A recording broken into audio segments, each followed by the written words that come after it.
नमस्कार, good evening, सत श्री अकाल, आदाब। कैसे हैं आप लोग? उम्मीद करता हूं कि पहले से और बेहतर होंगे जब से आपकी ऑनलाइन क्लास स्टार्ट हुई होंगी, क्योंकि मैं खुद बेहतर महसूस कर रहा हूं। क्योंकि पिछले दिनों जब तक लॉकडाउन था, दिन भर कोई काम नहीं, दिन भर इधर उधर घूमते रहो। लेकिन अब एक लगन रहती है कि हाँ, सुबह उठते हैं तो एक नई एनर्जी के साथ कि हाँ, आज एक वीडियो शूट करना है इस क्लास के लिए। आप लोग के काफ़ी अच्छे रिव्यू आ रहे हैं, धन्यवाद देता हूँ आप लोग को चैनल सब्सक्राइब करने के लिए। इसी तरह और लोग को प्रेरित करें ताकि वो इस चैनल को, द सक्सेस जोन के चैनल को सब्सक्राइब करें। चलिए फिर आते हैं मुद्दे पर। लगभग रात के 8:30 बज रहे हैं। बहुत थक गया था, सोचा कि वीडियो ना शूट करूं, लेकिन आप लोग से वादा किया था कि वीडियो शूट करना है और वादे के लिए मैं कुछ भी कर सकता हूं। तो इस आपके सामने पेश है आज का वीडियो, क्लास 12th मैथमेटिक्स का 3rd lecture, topic derivatives.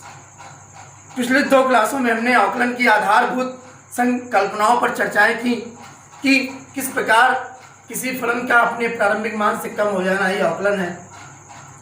x की पावर n से शुरुआत की आकलन की, और उसे करते करते हम लोगों ने दूसरे वीडियो में लगभग 14 फॉर्मूले पढ़े, और 14 फॉर्मूले पढ़ने के बाद लगभग 2-4 क्वेश्चन किए।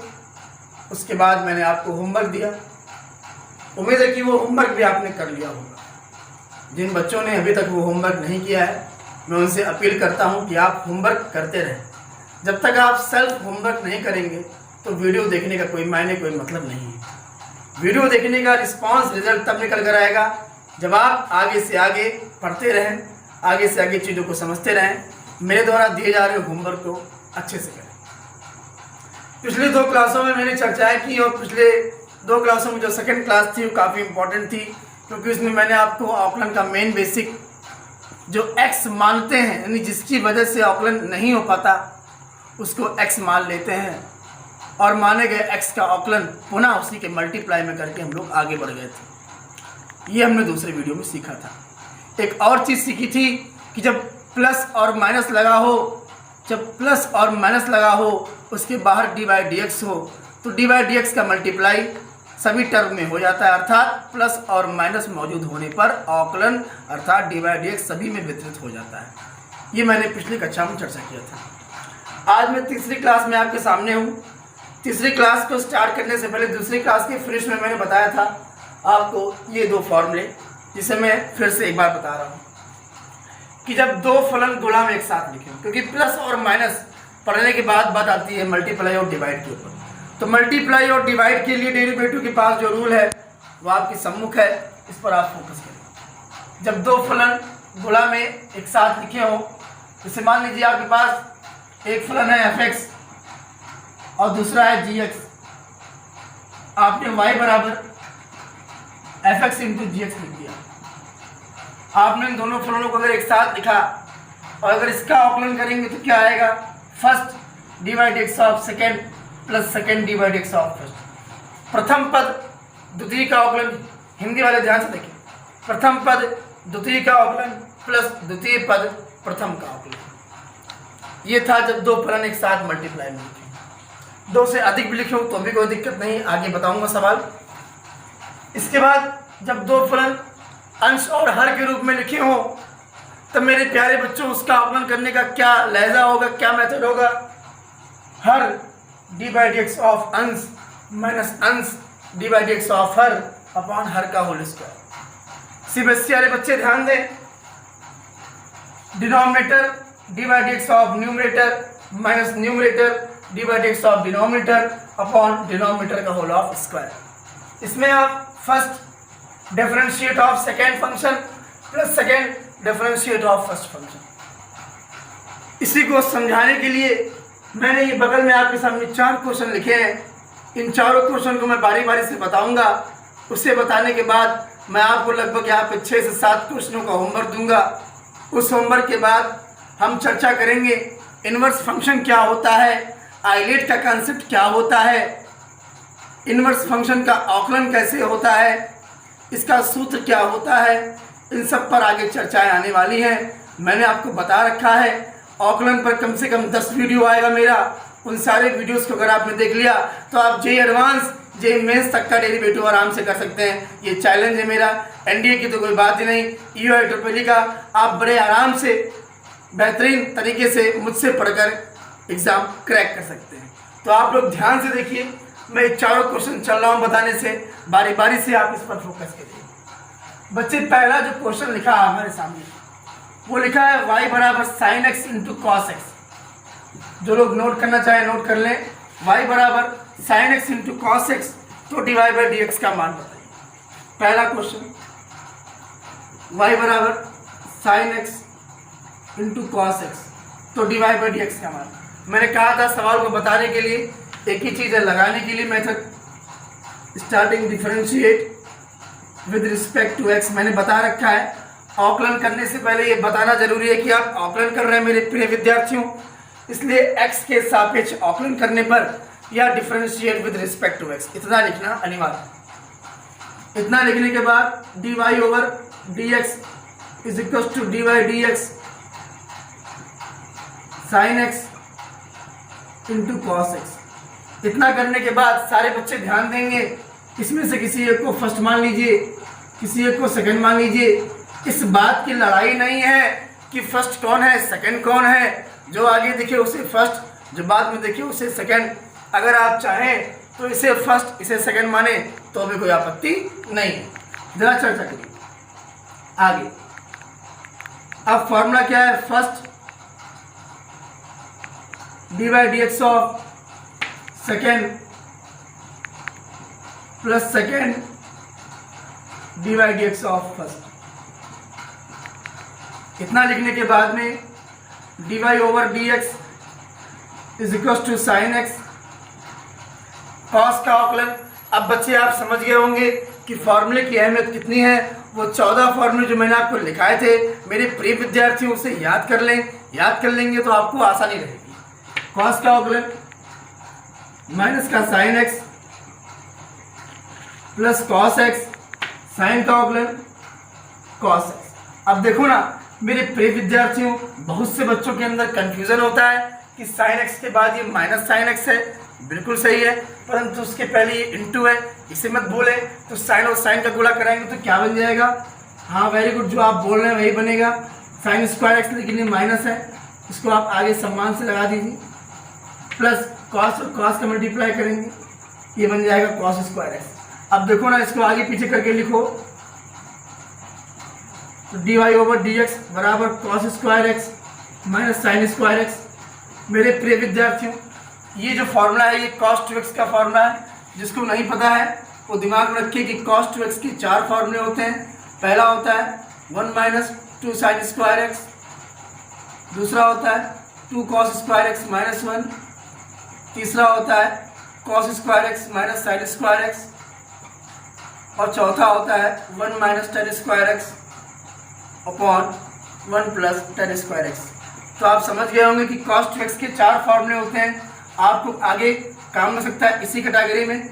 साइन टू एक्स का होता है 2 sign x into cos x 2 ten x upon 1 plus tan square x. ये सारे फॉर्मूले होते हैं, ध्यान रखिएगा। ये कॉस टू एक्स है, इसके 4 फॉर्मूले हैं। शायद ये स्क्रीन पर नहीं आ रहा होगा तो आप सुनकर काम कर लीजिएगा, हो सकता है स्क्रीन पर ना आ रहा हो, आप सुनकर काम कर लीजिए। कॉस टू एक्स के 4 फॉर्मूले, पहला फॉर्मूला नोट कर लीजिए, cos square X minus sine square X. दूसरा formula 1 minus 2 sine square X. तीसरा formula 2 cos square X minus 1, और चौथा formula 1 minus tan square X upon 1 plus tan square X. चलिए तो देखिए, ये cos square X minus sine square X बना, इसको आप सीधे क्या ले सकते हैं, कॉस टू एक्स। तो D Y over D X बराबर ये आ जाएगा कॉस टू एक्स। इस ढंग से आपके पास ये पहला सवाल हो गया। जिसको समझ में नहीं आया है वो ग्रुप पर चैनल पर मैसेज करके फिर पूछ सकता है। इसे आप चाहें तो नोट कर लीजिए वीडियो का स्क्रीनशॉट लेकर। चलिए नोट कर लिया होगा, अगले क्वेश्चन की तरफ बढ़ते हैं।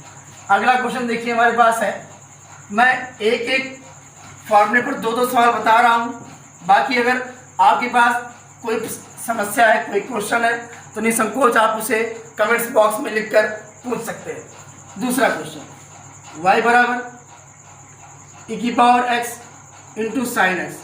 मेरे प्रिय विद्यार्थियों, अब फर्स्ट सेकंड की बात आई तो इसको फर्स्ट इसको सेकंड, बात सही है, लेकिन आपकी तसल्ली के लिए मैं इस बार इसको फर्स्ट मान लेता हूँ, इसको सेकंड मान लेता हूँ और यहाँ लिख देता हूँ differentiation with respect to x। यह आपका dy ओवर dx बराबर dy dx ब्रैकेट में e की power x into sine x. चलिए dy ओवर dx आपने फर्स्ट किसे माना है, साइन को, तो चलिए पहला पद sine x dy dx of second plus second dy dx of first. अब देखो ये क्या हो जाएगा, dy बाई dx ये हो जाएगा साइन एक्स। अब बच्चे ये हो जाएगा e की पावर x का ऑग्लन e की पावर x प्लस ये e की पावर x और साइन का ऑग्लन कितना हो जाएगा, cos। अगर आप ध्यान से देखें साइन x इंटू ई की power x into cos x, इसमें कॉमन क्या आ रहा है, e की power x dy over dx बराबर यहाँ से कॉमन करिए e की पावर x, अंदर क्या बचेगा sine x plus cos x। उम्मीद है कि ये सवाल आपको समझ में आया होगा। जिसको भी समझ में नहीं आया है वो फिर से कमेंट बॉक्स में लिखकर ज़रूर पूछ ले।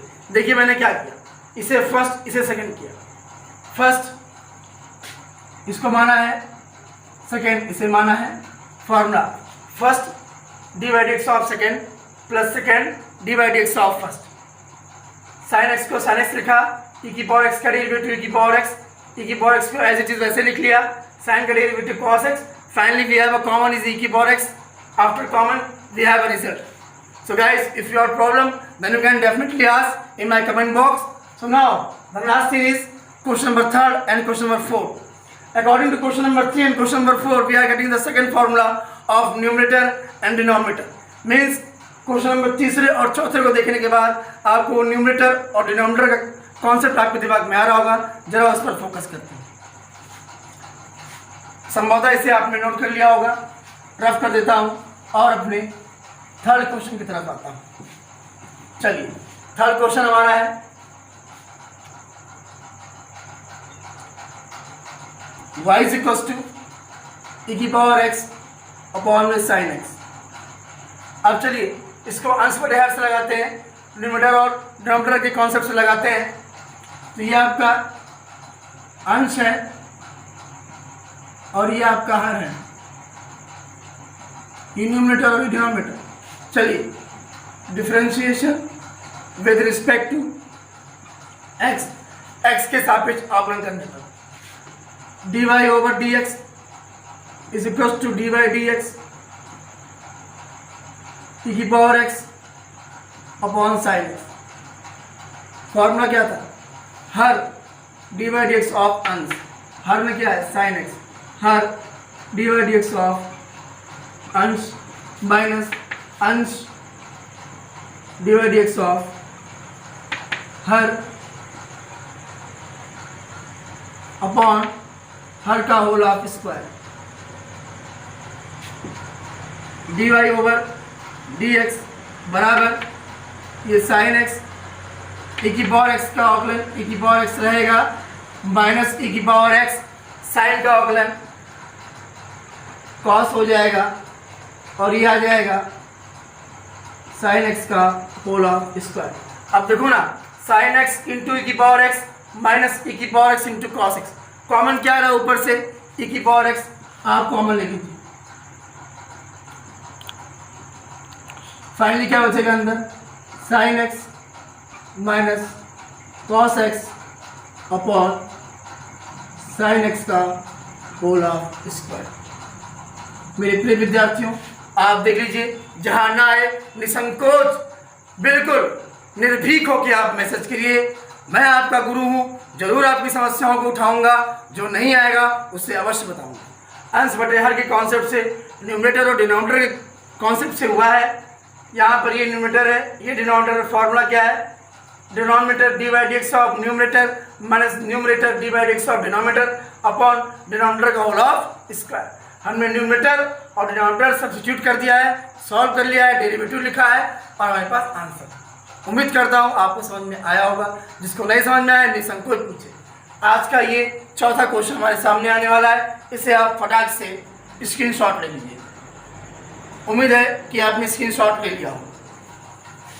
चलिए अब जरा उम्मीद करते हैं इस चौथे क्वेश्चन की तरफ। बिना उम्मीद पे दुनिया टिकी हुई है और मैं भी यही उम्मीद कर रहा हूँ कि आप मेरा वीडियो बहुत ही बेहतर तरीके से समझ होंगे। जिस भी लोग ने वीडियो अभी तक लाइक नहीं किया है, सब्सक्राइब नहीं किया है, वो लाइक और बेल बजाना ना भूलें ताकि आपको मेरे वीडियोस सही टाइम पे मिलते रहे। चलिए चौथा क्वेश्चन,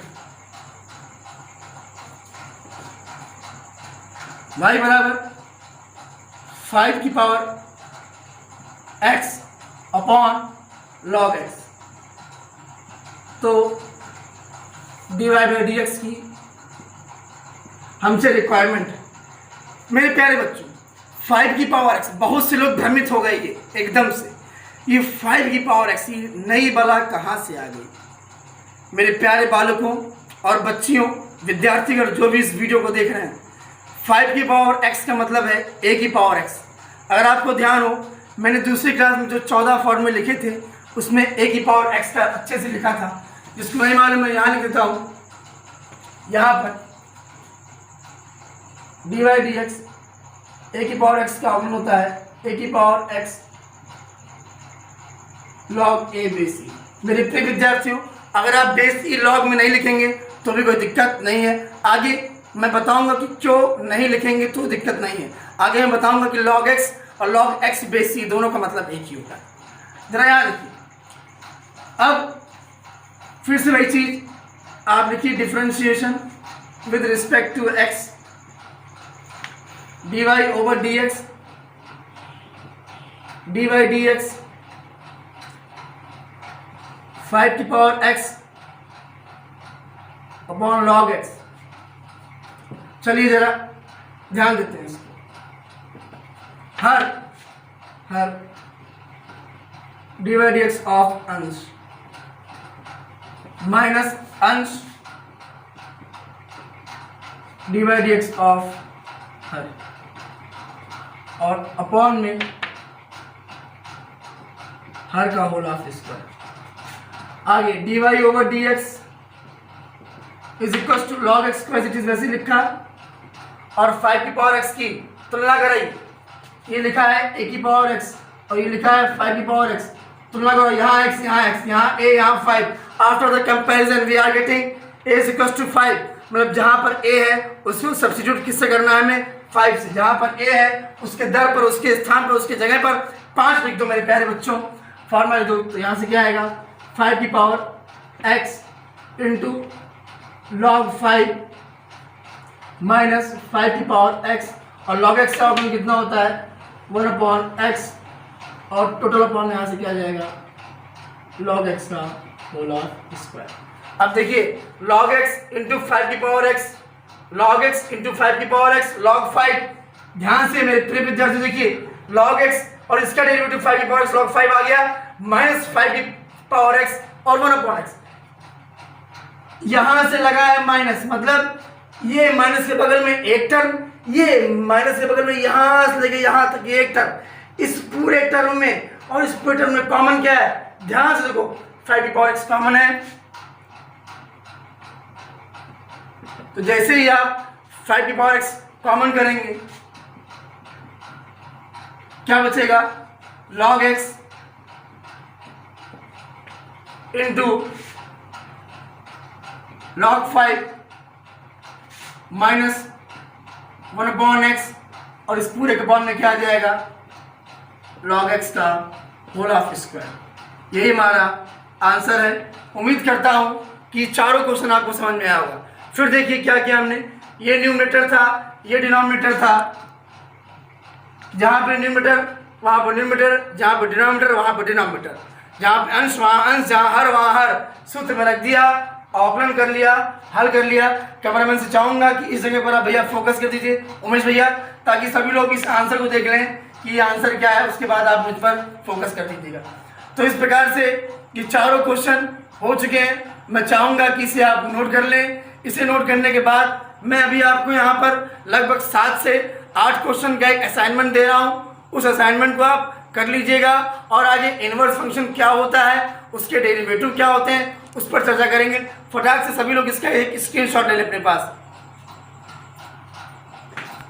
चलो भाई, तो अब आते हैं लास्ट टॉपिक के ऊपर, और यही टॉपिक आज का अंतिम टॉपिक हमारा होगा। तो उम्मीद करता हूँ कि मैंने जो आपको टाइप 2 की स्टार्टिंग बताई, कि जो हमने पढ़ा भी ये टाइप 2 था हमारा, कि जब दो फंक्शन एक साथ मल्टीप्लाई में लिखे हों या कोई भिन्न लिखी हो अंश बटे हर के रूप में, न्यूमरेटर अपॉन डिनोमिनेटर के फॉर्म में, तो उसका डी बाई डी एक्स हम कैसे करें, ये चीज़ें आप समझ गए होंगे। और उसी के आधार पे ये आपके सामने 1 2 3 4 5 6 क्वेश्चन मैंने लिखे हैं। अच्छे क्वेश्चन हैं, आर डी शर्मा के क्वेश्चन हैं सारे। तो इन सारे 6 क्वेश्चंस को आप लगाकर ग्रुप पर कमेंट बॉक्स पे डाल दीजिएगा। मैं चेक करके बता दूंगा कि ये सवाल सही है कि गलत है। ठीक भैया, उन चारों क्वेश्चंस को 2-3 बार देख लेना हमने कैसे लगाया है। अभी जो 4 क्वेश्चन पीछे बताएं, उसको देखने के बाद में आप ये लगाओगे, आपको आ जाएगा। लेकिन इसके लिए दूसरा वीडियो भी देखना पड़ेगा तुमको। कौन सा? वो एक्स मानने वाला। तो बार बार देखने से अच्छा है कि नोट्स बनाते चलें मैथ के। अगर आप नोट्स बनाते चलेंगे तो आपको दिक्कत नहीं होगी, वरना इतने टाइप हो जाएंगे डिफरेंशिएशन में कि आप खुद कंफ्यूज हो जाएंगे। तो इसलिए मेरे प्यारे बच्चों, होशियार बच्चों, मूर्ख बच्चों, जितने बच्चों, सारे बच्चे, भैया नोट्स ज़रूर बनाओ। नोट्स नहीं बनाओगे तो पढ़ने कोई मतलब नहीं है क्लियर? तो 6 के 6 क्वेश्चंस आप इसे लगा लीजिएगा। मेरी बातों का कभी बुरा मत मानिएगा, मैं प्यार से आपको सब कुछ कहता हूँ। चलिए आगे, अब हमारा जो टॉपिक है आज का वो है derivatives of inverse trigonometric function. यानी अगर हमारे पास कोई प्रतिलोम त्रिकोणमितीय फलन आ जाए। आपने त्रिकोणमितीय फलन तो सुना होगा, साइन थीटा, कॉस थीटा, अरे साइन एक्स ले लो यार, साइन अल्फा ले लो, कॉस बीटा ले लो, sine alpha, cos alpha, sine beta, tan, cosec, फलान, 6 टाइप के पढ़ लो।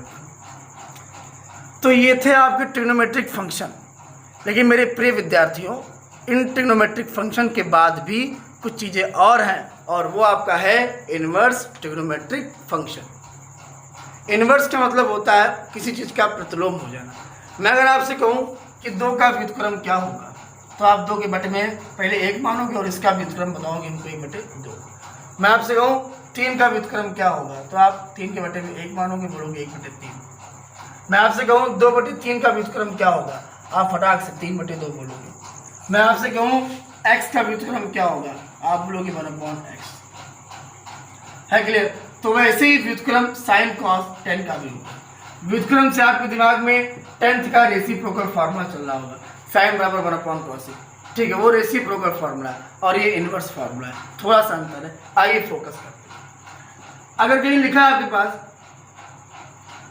साइन थीटा बराबर x और एक जगह लिखा है साइन थीटा बराबर 1/2, इसमें जरा आप थीटा का मान निकालिए।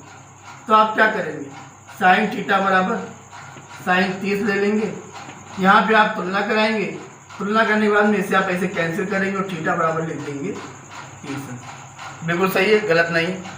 अब जरा नेक्स्ट चीज पर फोकस करिए। यहाँ लिखा है साइन थीटा बराबर x। तो बच्चे ये थीटा लिखा कैसे है? मैं आपसे बोलूँ ये 5x की पोजीशन क्या है, तो आप बताएंगे कि x का मल्टीप्लाई 5 के साथ हुआ है या 5 का मल्टीप्लाई x के साथ हुआ है। सेम इट इज, साइन का मल्टीप्लाई किसके साथ हुआ है, एंगल थीटा के साथ। मतलब sine into theta is equal to कितना आ जाएगी, x। अब आप इस साइन को ले जाइए x के अपॉन में,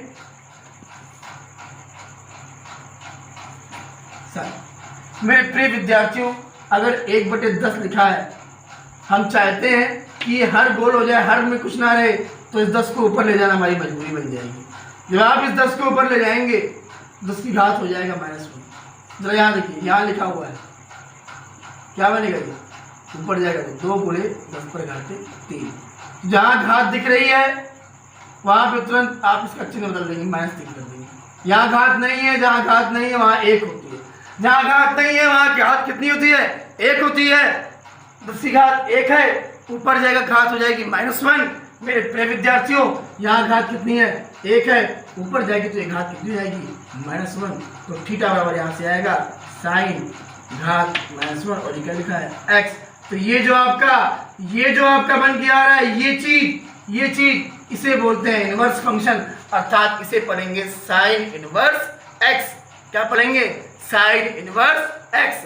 साइन की घात -1 पढ़ना गलत है, साइन इनवर्स x। सेम ऐसे ही अगर cos थीटा बराबर x है तो कोई पूछे थीटा बराबर वन से बोलना है आपको cos इनवर्स x। अगर आपसे tan थीटा बराबर x दे रहा है, थीटा बराबर पूछना है, वन से बोलिए tan इनवर्स x। है क्लियर? अवश्य क्लियर होगा। इसी प्रकार आप साइन cos tan cos से कॉसिक सबके लिए बना सकते हैं। तो वही है इनवर्स फंक्शन। बच्चे अगर फंक्शन की बात करें, फंक्शन है फलन। किसी भी समीकरण को लिखने के लिए आप जिसका यूज करते हैं, जैसे आपसे पूछा गया परवलय का समीकरण, आपने बोला y² बराबर 4x। आपसे पूछा गया वृत्त का समीकरण, आपने बोला x² + y² + 2gx + 2fy + c = 0। आपसे पूछा गया इलिप्स का इक्वेशन, आपने बोल दिया x² / a² + y² / b² = 1। ये जो लिखे हुए हैं ना समीकरण, यही समीकरण होते हैं फलन। कोई ग्राफ आपने रैंडम खींच दिया, आपने इस तरह से कोई ग्राफ खींच दिया, इस ग्राफ को जब आप अपनी भाषा में लिखेंगे, मैथ में कोड करेंगे, तो फंक्शन के आधार पर लिखेंगे। आपने ये खींच दिया, इस तरह से कोई ऊपर आपने अल्टरनेटिव कर्व ट्रेस कर दिया, ये आपका साइन का हो गया। आपने ऊपर ये ऐसे खींच दिया, ये आपका स्ट्रेट लाइन का हो गया।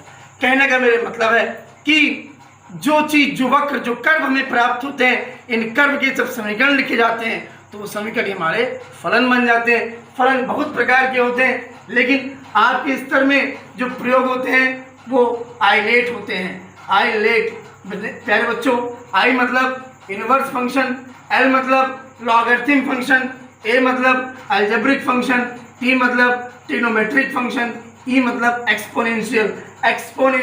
फिर सुनिए, आइलेट होता है, इसका मतलब आइलेट, मैं आज साफ साफ लिख दे रहा हूं, आप नोट कर लीजिएगा बाद में। आइलेट बोलते हैं इसको। आई मतलब इनवर्स फंक्शन, एल मतलब लॉगरिथम फंक्शन, मतलब प्रतिलोम फलन, लघुगणक फलन, अलजेब्रिक मतलब बीजगणितीय फलन, टी मतलब आप जानते हैं त्रिकोणमितीय फलन, ट्रिग्नोमेट्रिक फंक्शन, और ई मतलब एक्सपोनेंशियल फंक्शन, चरघातांकी फंक्शन। तो आइलेट फंक्शंस पर अभी नहीं जाते हैं, केवल इनवर्स फंक्शन पर ही फोकस रखते हैं। तो इनवर्स फंक्शन को आपने देखा और मैंने समझाया आपको कि अगर साइन थीटा बराबर x है तो थीटा बराबर साइन इनवर्स x आ जाएगा। इसी प्रकार अगर इन इनवर्स फंक्शन के अवकलन की बात करें कि इनके अवकलन कैसे होते हैं, तो इसके 6 सूत्र हैं, मैं यहाँ पे उसको लिख रहा हूँ। सूत्र लिखते समय मैंने रैंडम ऑर्डर का यूज किया है, जरा उस पर ध्यान दीजिएगा कि मैं उसे इसी तरह क्यों लिख रहा हूँ। पहला सूत्र अगर मैं लिखूं d/dx साइन इनवर्स x का, तो वो होता है 1/√1 - x²। दूसरा मैं लिखूं tan का, तो वो होता है 1/1 + x²। इसी कड़ी में मैं आगे चलूं तो मैं अगर मैं sec का लिखूं तो इसका होता है 1/√x ब्रैकेट में x² - 1। इसके बाद अगर मैं चौथा लिखूं तो cos का होता है, और वो आपके सामने है -1/√1 - x²। ऐसे में अगर पांचवा लिखूं, मेरे प्रिय विद्यार्थियों, मेरे होनहार विद्यार्थियों, तो यह आ जाएगा -1/1 + x²। और मैं अगर अंतिम लिखूं, छठवां लिखूं, कौशिक का लिखूं, तो यह आएगा -1/x² - 1। मेरे प्रिय विद्यार्थियों, जरा सा मत घबराइए, जब तक विशाल सर हैं आपको याद करने का जुगाड़ मैं बता देता हूं। मेरे प्रिय विद्यार्थियों, आप केवल इस 3 के फॉर्मूले याद कर लीजिए। और शायद गणित के विद्यार्थी हैं आप, 12 में मैथ पढ़ रहे हैं, तो जाहिर है गणित में इंटरेस्ट है आपका, तभी आप इसे पढ़ रहे हैं। ये 3 सूत्र अगर आप याद कर लेते हैं, ये 3 आपको उपहार स्वरूप मिल जाएंगे। साइन का याद कर लीजिए 1/√1 - x²। tan का याद कर लीजिए 1/1 + x²। sec का याद कर लीजिए 1/x√x² - 1। इन तीनों को याद करने के बाद जरा आप इधर नजर डालिए, cos inverse x, cot inverse x, cosec inverse x, इन तीनों की स्टार्टिंग C से हो रही है। तो मेरे प्रिय विद्यार्थियों, इन तीनों के सूत्र में माइनस जरूर आएगा, इन तीनों के सूत्र में माइनस जरूर आएगा। मैं आगे सिद्ध करके बताऊंगा कि कैसे इनके सूत्र यही होते हैं। बस आपको अगले वीडियो का इंतजार करना पड़ेगा। फिलहाल आप यहाँ फोकस करिए, जहाँ जहाँ C है मतलब cos का, cot का और cosec का, इनके डेरिवेटिव में माइनस जरूर आएगा। और साइन का सूत्र cos से जरूर मैच खाएगा। देखिए पूरा सूत्र वही है, केवल माइनस का अंतर है। tan का फॉर्मूला cot से मिलेगा, पूरा सूत्र वही है, बस माइनस का अंतर है। sec का फॉर्मूला cosec से मिलेगा, पूरा सूत्र वही है, बस माइनस का अंतर है। तो साइन, tan और sec के याद करिए, cos, cot और cosec के आपको उपहार स्वरूप मिल जाएंगे। उम्मीद करता हूं कि ये फॉर्मूले आपने नोट कर लिए होंगे। 1 सेकंड टाइम है आपके पास, इसे आप फटाक से कॉपी करके नोट कर लीजिए। उम्मीद करता हूं कि इसे आपने नोट कर लिया होगा। मेरे प्रिय विद्यार्थी, जैसा कि आप देख रहे हैं कि इस ऑनलाइन क्लास के दौरान मैं मैथ और फिजिक्स दोनों की क्लासें ला रहा हूँ। मुझ पर बर्डन ज़्यादा है। अगर मैं कभी से अपना वीडियो छोटा डालूँ तो आप इग्नोर मत करिए कि ये वीडियो तो 30 मिनट का ही है, फॉर्मेलिटी किए हैं सर, इसको नहीं देखते। ऐसा मत करिएगा, मेरे सारे वीडियोस को ज़रूर देखिएगा बच्चों, क्योंकि मैं हर एक वीडियो में बड़ी मेहनत से, बड़ी लगन से अपने बच्चों को पढ़ाने का प्रयास करता हूँ। मैं धन्यवाद देना चाहूँगा ओम श्री पांडे के प्रधानाचार्य जी को, जिनके मार्गदर्शन से मुझे लगातार प्रेरणा मिल रही है और मैं आपके सामने वीडियो पे वीडियो शूट किया जा रहा हूँ। धन्यवाद। इसी लेक्चर के साथ मिलते हैं मैथ की अगली क्लास में। तब तक के लिए नमस्कार, गुड नाइट।